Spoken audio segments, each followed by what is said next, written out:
What's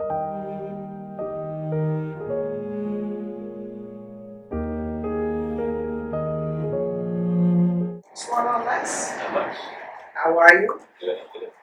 That's what's up. Thanks for having me on your show. We're glad to have you. Okay, so I know I sent you some questions. Yeah.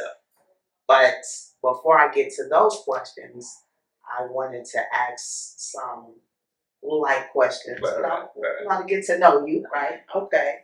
So, brother Les, what are some of your hobbies? Hobbies. Right now, the thing that's consuming most of my time is learning Spanish. So I'm actually spending at least 2.5 hours a day ingesting Spanish content through Conference. What it's called. It's the method of learning languages that everybody learns their native language by consuming content that you can understand. I'm not speaking right now. I'm not reading Spanish right now. I'm not writing Spanish. The only thing I'm doing is just consuming Spanish content Wow. at a beginner level. Oh, wow. So, I'm sorry. How often do you do this? Like, I try to get in at least 2.5 hours a day. So 1.5 podcast in the morning if I'm jumping while I'm in school, and then I'll be back. So it's an hour right there, and then fill it in with other videos, beginner videos, super beginner videos throughout the day. Nice. 2.5 hours a day is my target. Okay. So can you say something in Spanish? Yo hablo con español. Okay. What I should be speaking, Oh. because Oh. with this method, Okay. if you start to try to speak without developing your vocabulary, understanding how some of the words are pronounced, your accent's going to be very skewed, and it's going to hinder your ability to speak more quickly, more clearly once you hit that level where you should start to speak. Gotcha. But I knew that phrase forever. So. Okay. So you're learning Spanish. What are some of your other hobbies? Golf. Yeah. So, as a former athlete, golf is something I can continue to do, be competitive at, and it doesn't take a toll on your body. Oh, okay. So I think I can play hopefully for the rest of my life. So Nice. yeah, try to. Nice. Are you good? Good is relative. You can feel like you're good one day. You can feel like you're good one shot, and the next shot, next day, you want to play. So you're not planning on like quitting your job? No. Those, that shit to settle. Oh, okay. Got you. All right. So you're bilingual. You're a golfer, and what more things? It's another hobby. I wouldn't say it's a hobby, but it's like a lifestyle change Okay. that Jen and I, my wife, were trying to incorporate is meal prepping. So we love to cook. Okay. We've always loved to cook, but cooking takes a lot of time, and to have to think about where you're gonna cook, find the time to cook it. Once you're done, you don't even feel like eating after you finish cooking. So what we've been doing is starting to meal prep healthy meals that we can spend the majority of one day preparing, and then we don't have to worry about cooking for the next 2 weeks. Just pull it out of the That's freezer smart. and cook it. So in the long run, saves a lot of time, a lot of mental energy. You know the food is healthy, you know it's right there, and I think it's just something we do in the last month, and I think something that we definitely going to continue doing. Nice. Definitely helps with the time management. Something I've 100%. been working on. Right. Nice. Right. All right. So, Les, what's your favorite movie? Favorite movie, I would say probably City of God. It's a movie about I seen that movie. a Brazilian movie. That is Yeah. all bomb. Yeah, I Movies. think that's up there with one of my I love that. favorite movies. I love Yes. international films. Like Oh, I think most yes. of my favorite movies are international films. Yes. But yeah, let's see about it. Yes. So they're set in Brazil, right? Brazil. Yes. Yeah. Yes. Very good movie. I suggest y'all watch that movie. Wonderful movie. All right, moving along. Favorite TV show? That's I would say one I know I can go back and watch all the time. No issues rewatching the episodes over and over again. It's probably The Office. Oh, okay. I would say something like that Okay. would probably be something that doesn't really age Okay. for me. My son loves Yeah. that show. Who's your favorite character on The Office? I think once Andy came in and his dynamic with Dwight, I think that's when it really started to pick up for me. Those two when they're together those are my favorite episodes. Nice. Okay. Well, now we can get to the more serious questions. Okay. And I know that you're prepared for this, right? So I sent your love like the questions, and I am so excited because she was like, "Oh, Les will do it," so pretty much volunteered to do this. Yeah, she said, "Yeah, what are you doing on Saturday morning?" I think like, "Oh, okay, you have to go to church for a podcast." I did, yeah. I'm like, all right. So, yeah, happy to Right. Yes. on Yes. the podcast. Okay. Thank you so much. Okay, Les. Can you tell us a little bit about? Do you remember how old you were when you got saved? Yes, I was. It was either 15 or 16. Pretty wow. sure it was 16. Okay. Want me to elaborate on that? Around like, yeah. So I was 16. It was I'm from Toronto, Canada. So I was back home. My family's from the Caribbean. So grew up in Caribbean church. And I'll tell you the story about the Caribbean church and then how it plays into when and how I got saved. But yeah, well, my family, as far back, my grandparents, always in the church. My first church songs, everything. I knew all the church songs from my grandma. The short time I spent with her, she kind of set the foundation for, my family following the Lord. And then, obviously, Caribbean community, strong Christian community there, and Caribbean immigrants coming from where they are, whether it be Canada, New York, London, they continue to stay together through the church. So it's a hub for keeping that community together. So I was 16 when I got saved in Toronto. I do remember most of that day.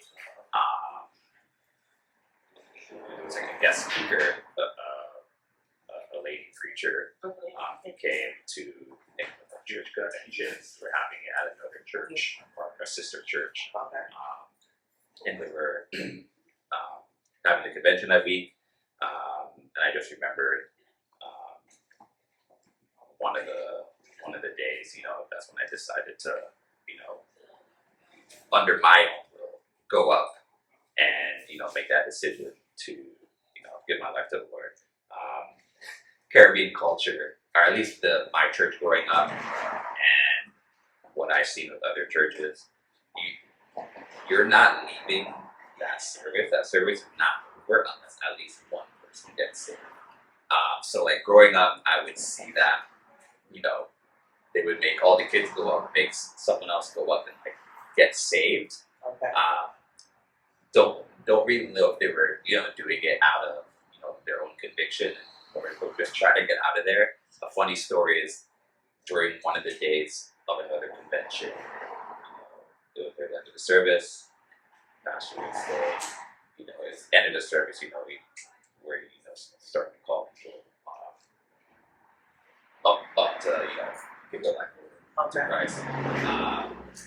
Was getting up, but he just made everybody stand. And so everybody stood, So if anyone, if you got saved, put your hand up. And people put their hand up. He's like, whoever had their hand down, come up here right now. You're getting saved. So it was, you know, growing up, it was, you know, people, I feel, at least kids around my age, people, young adults, growing up just to go up and get out of there. But I remember this specific day. I was 16 and I went up there under, you know, my own will and conviction, and I knew at this point I was no longer a kid. I'm a logical person. I'm like very risk averse person, and just a message that was spoken, like I'm no longer a kid. If I was to die today, I wouldn't be going to heaven. I did make that decision.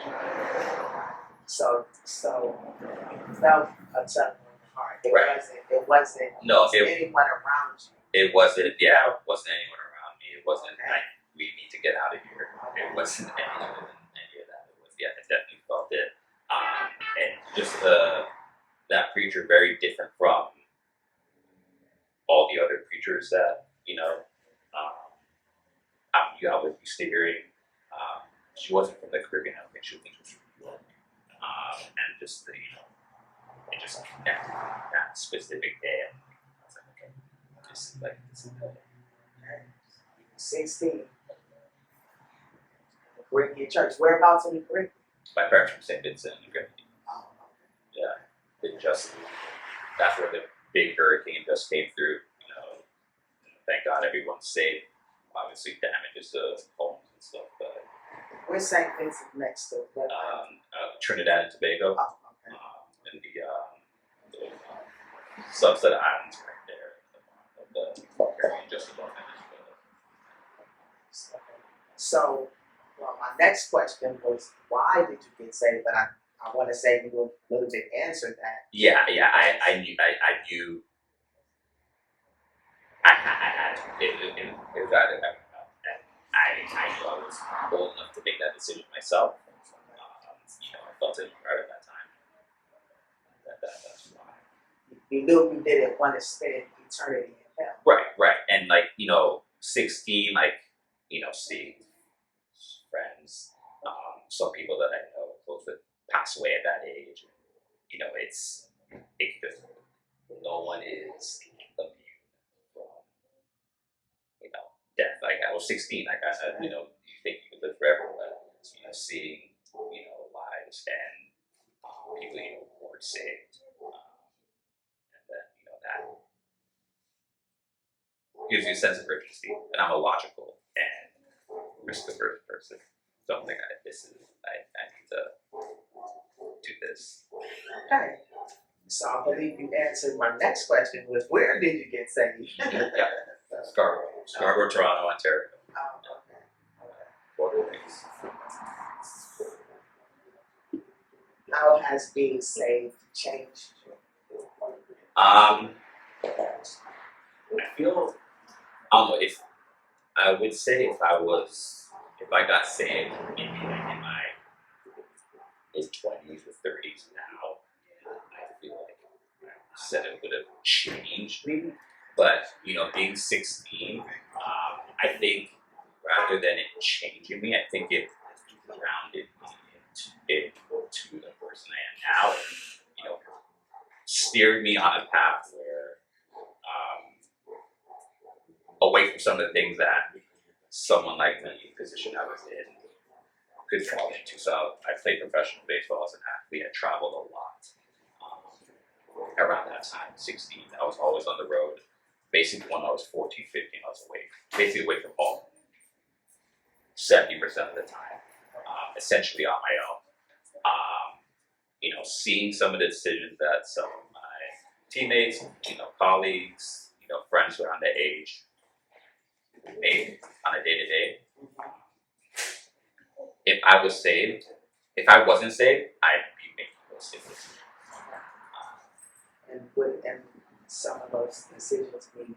You know, drugs, you know, stealing, things that you know, if you're saved, you're in the church, you know what's right or wrong, you know there's consequences to that.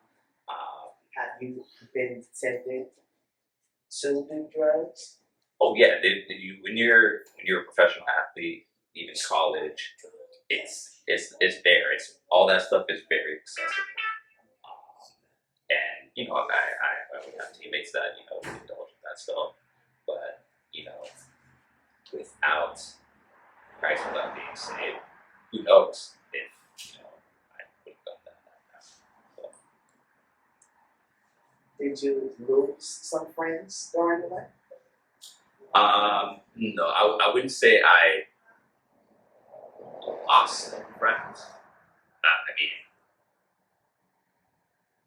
it was it prevented me from developing friendships with people might have developed friendships with. So I wouldn't necessarily say I lost friends. I was saved from potential friends.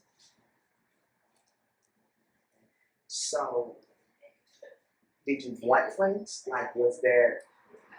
If you can ask my wife Jen. I am a recluse, so I don't need to be liked by a lot of people. I don't need a group of friends. I'm not gonna chase friends.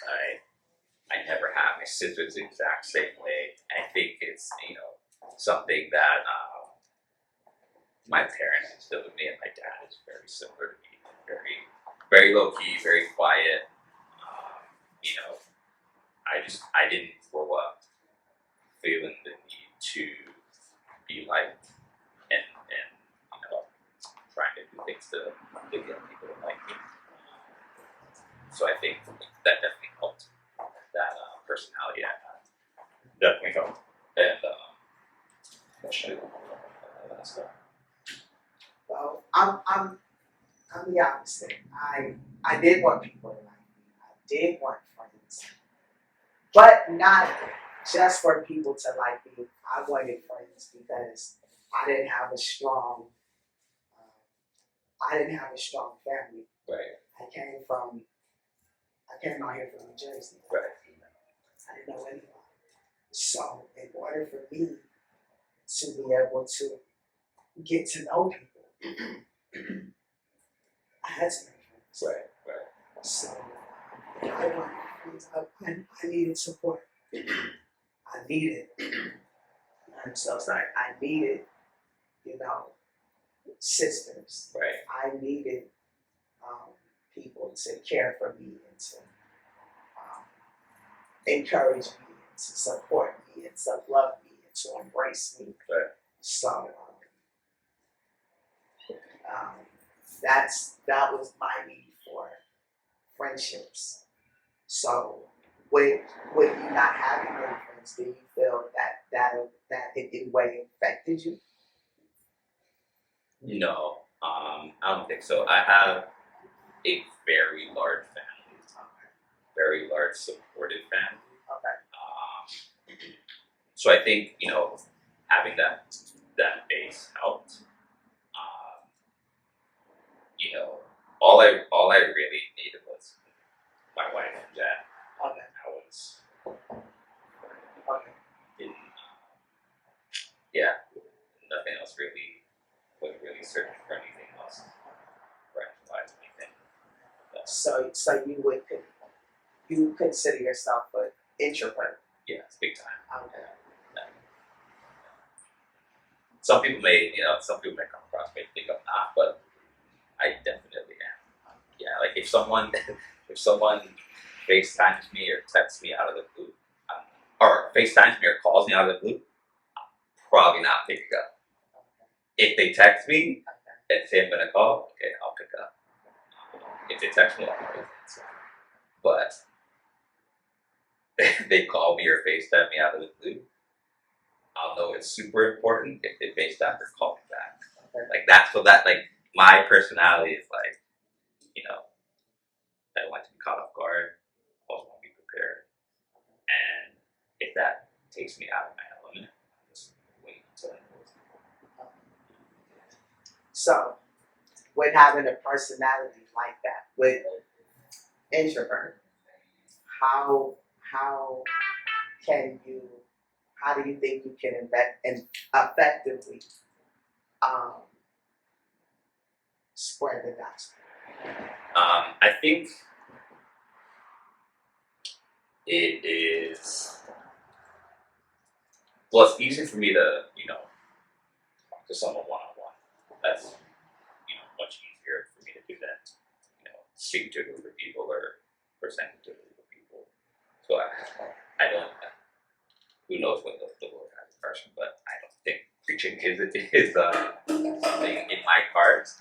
But like, mentoring people one on one, I feel that's something that is within my wheelhouse. Obviously, displaying through actions the love of the Lord is, definitely a way that you could demonstrate that as opposed to speaking and preaching. So I think those two things are probably an introvert's wheelhouse. Showing the love of the Lord through actions. Right. But through actions, but more so one on one Right. instead of Right.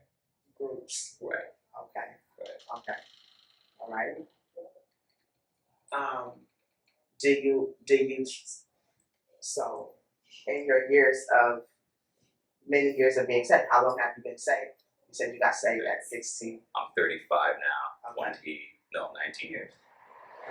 Okay. So in the 19 years that you've been saved, can you recall a time where you were able to talk to someone, mentor someone?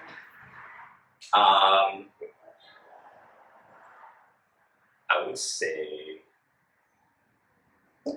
so there was a kid I mentored, not solely from a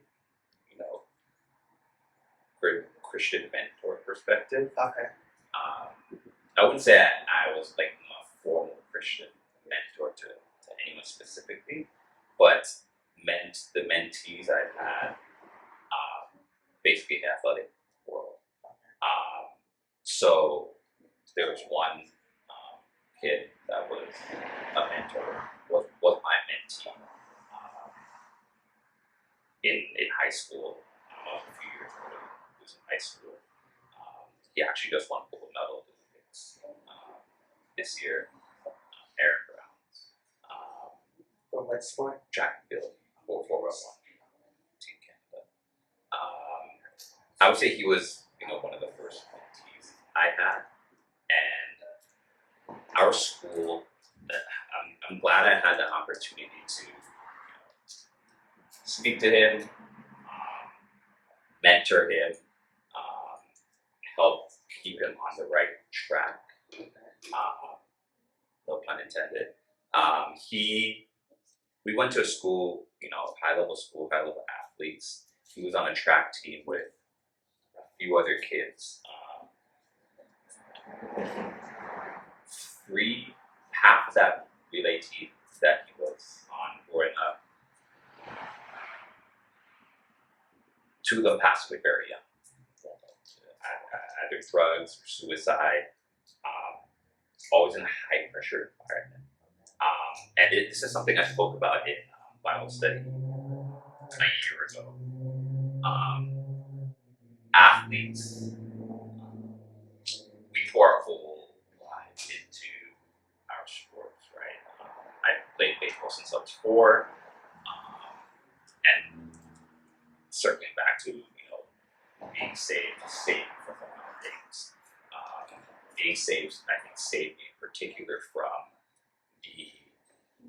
the mental struggle of letting your sport go when it's time to let it go, either when you're physically unable to, or if other people make those decisions for you to not be able to do that. There's a point in time or there's some people who put so much of their life, their identity into that sport, where once it's gone, their lives are completely void. And that's when those things start creeping in. The drugs, mental health issues, bad decisions.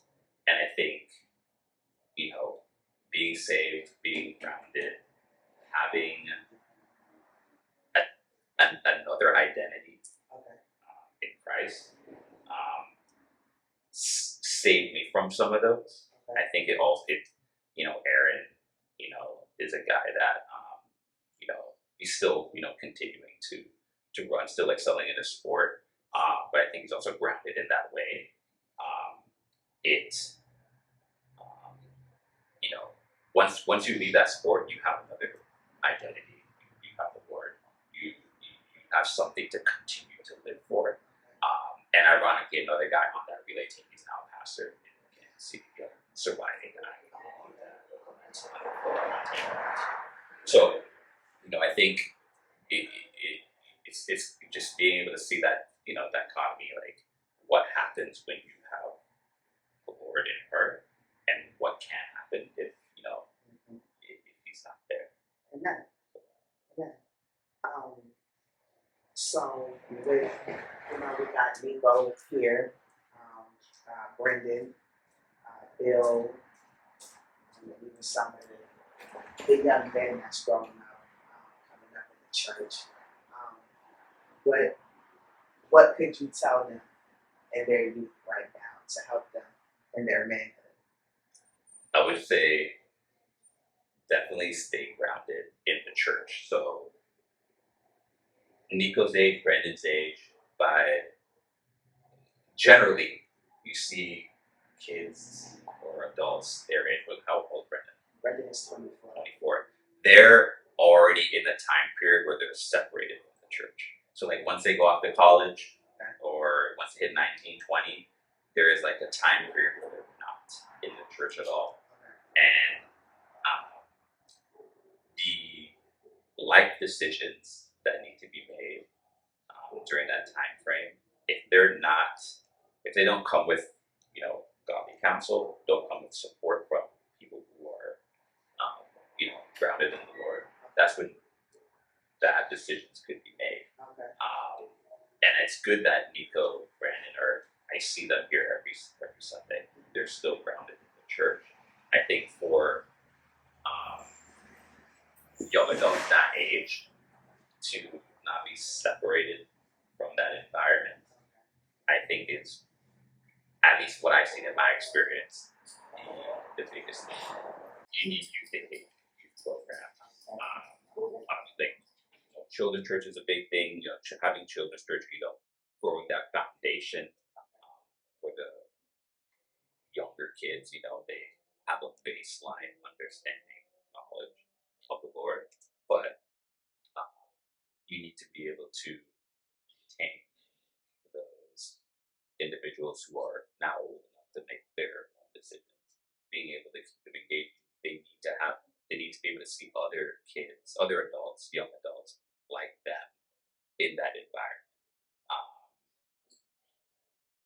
The church I grew up in, I'm just trying to think back, we had, I would say, a cohort of a lot of kids around our age, and a lot of them are still in the church, whether it be preaching, participating in a great worship team.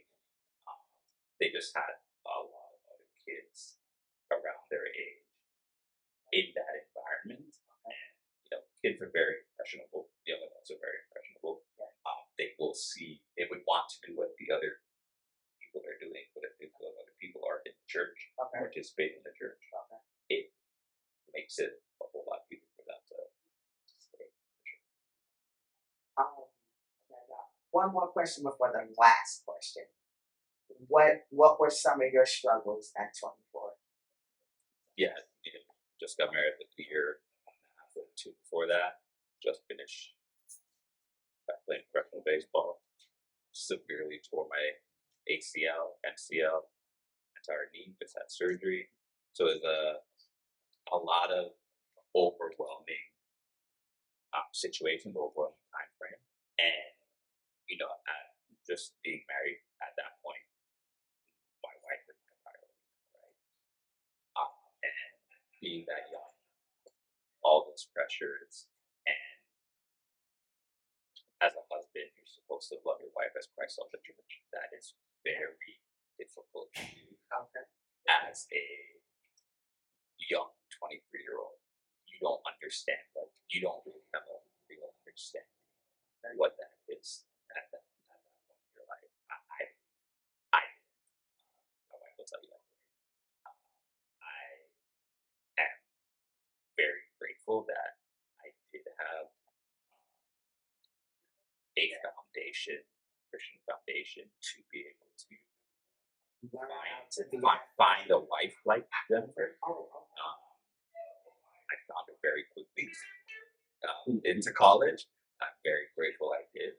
Um, and having a wife like Jennifer who is able to help ground you, display a lot of grace in that time in our lives, I think, can you being that young, tell me, not, I don't mean to cut you off, but for time's sake, and if you mind answering this question, can you tell me where you needed grace in trying to love your wife? I think just showing her love and respect. She's not a roommate or a girlfriend. Okay. Like it's a girlfriend anymore. I need to, you know, Consider her consider her feelings. Okay. Speak to her the right way. All those things that you don't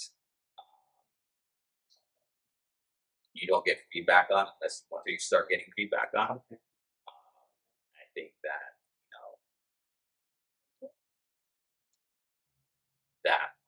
I'm very grateful that Jen displayed so much grace with me at that time. Yeah, she did. That's why. All right. So, last question. Where do you see yourself in 5 years? Like, do you mean like personally or like in a Christian sense, generally, like what, like holistically? Okay, so I was thinking spiritual. Yeah. Yeah, like what do you see yourself? Yeah. So As far as like far as the ministry is concerned. spiritually and personally, it kind of Okay. Go ahead. they kind of mirror each other. Yes. So personally, I want to be fluent in Spanish and French in the next 5 years. That's my goal. But I have a 5-year-old daughter. She'll be 10 in 5 years. I need to be fluent in the word. The world my parents lived in, very different from the world I lived in. Technology, social media, all that. The world Noel lives in right now, at 5 years old, very different than mine. The world 5 years from today, the world today to 5 years from now is going to be even more different. I need to be able, as her father, be able to counsel her, provide her with the godly counsel that she will most definitely need. There's so many outside factors, influences that my parents didn't have to deal with, perhaps I didn't have to deal with, that I know she, at her age, has to deal with right now and will 100% have to deal with as a 10-year-old in our society. So, in 5 years, that is something not for just my sake, but for her sake, I feel needs to happen, which I can provide her that. And as far as the church, like where would you like to see yourself, like in ministry? I could, as I say, the mentorship, Okay. more of an influence on the young adults. There's a swath of kids at the age of choppy. There's gonna be a bunch of kids in that adolescent age group that will need counseling, mentorship. Getting mentorship from someone your parents' age is different than getting mentorship from someone much closer to your age group generation. I say that now. I feel like I'm gonna be 40 in 5 years, so I'm talking like I'm gonna be 25 or something like that. But I feel young, but I think getting mentorship from someone who is comes from a generation around theirs or understands some of the struggles that they've gone through. I think that's an area where I feel like definitely. All right. Okay. I think we're gonna meet again Okay. because I believe I have some more questions. Okay, yeah, absolutely. That ends this interview. Thank you for having me. Oh, it was a pleasure. Thank my boy Nico. Thanks, Nico. Yes, he's working behind the scenes, and we will meet again. Absolutely. And hopefully this is the start of a podcast that we can get some followers. Right, and right. Yes. Reach a lot of people. Yes, that there's a lot of people. All right, Right. we're gonna get a selfie and then we're done.